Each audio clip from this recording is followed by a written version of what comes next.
আসসালামু আলাইকুম এভরিওয়ান। আজকে ২ জানুয়ারি। আজকের পড়া ছিল আধুনিক যুগের সূচনা পর্ব আর হচ্ছে রবীন্দ্রনাথ ঠাকুর। মূলত রবীন্দ্রনাথ ঠাকুর পড়াটাই অনেক বড়। তো আজকের পড়াটা কমপ্লিট। আধুনিক যুগের সূচনা পর্ব এখান থেকে কিন্তু মাঝে, মাঝে প্রশ্ন এসে থাকে। তার জন্য এখানে ২-৩ টা টপিক আছে। এই ২-৩ টা টপিককে ভালো করে পড়া। এখানে ১ম এ আছে ফোর্ট উইলিয়াম কলেজ, তারপরে উইলিয়াম ক্যারি, রামরাম বসু। এরপরে ফোর্ট উইলিয়াম কলেজের কিছু পণ্ডিত আছে যাদের বইগুলো একটু মনে রাখা দরকার।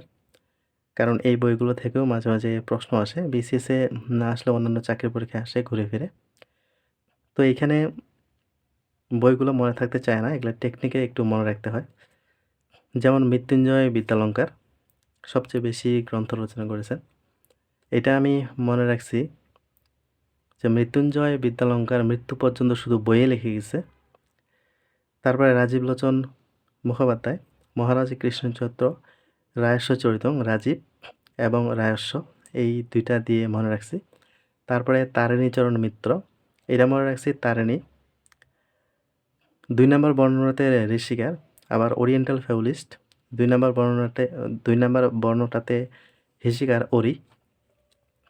চণ্ডীচরণ মুন্সির মনে রাখছি যে চণ্ডীর ইতিহাস। হরপ্রসাদ রায়, হরপ্রসাদ একজন পুরুষ, হরপ্রসাদ রায় পুরুষ পরীক্ষা।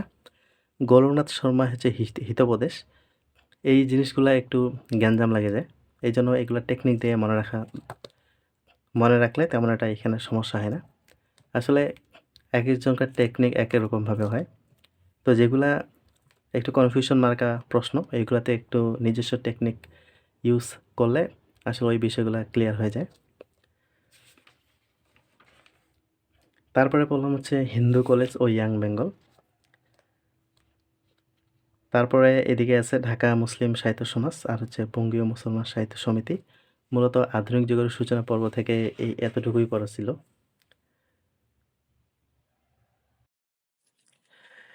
এরপরে পড়লাম হচ্ছে রবীন্দ্রনাথ ঠাকুর। আসলে রবীন্দ্রনাথ ঠাকুর খুবই গুরুত্বপূর্ণ কবি।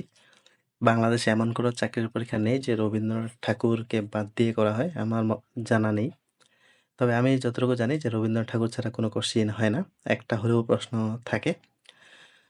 আজকে সবচেয়ে বেশি প্যারাটা হইছে রবীন্দ্রনাথ ঠাকুরকে পড়তে। কারণ এখানে অনেকগুলো পড়া। রবীন্দ্রনাথ ঠাকুরের নিজস্ব ইতিহাস, তারপরে রবীন্দ্রনাথ এবং বাংলাদেশ নিয়ে কিছু পড়াশোনা, আবার রবীন্দ্রনাথ বাংলাদেশে বসে কোন, কোন কবিতা, কোন, কোন কাব্যগ্রন্থ লিখছে এই জিনিসগুলো মনে রাখা। তারপরে রবীন্দ্রনাথের উপন্যাস ১২টি উপন্যাসের পটভূমি। তারপরে রবীন্দ্রনাথের গল্প সংকলন, ছোট গল্প ১১৯ টি। তারপরে এইগুলোর মধ্যে আবার সামাজিক গল্প কোনগুলা, তারপরে রাজনৈতিক, তারপরে অতিপ্রাকৃতিক গল্প কোনগুলা, এই টাইপগুলো মনে রাখা। তারপরে আছে প্রেমের গল্প কোনগুলা।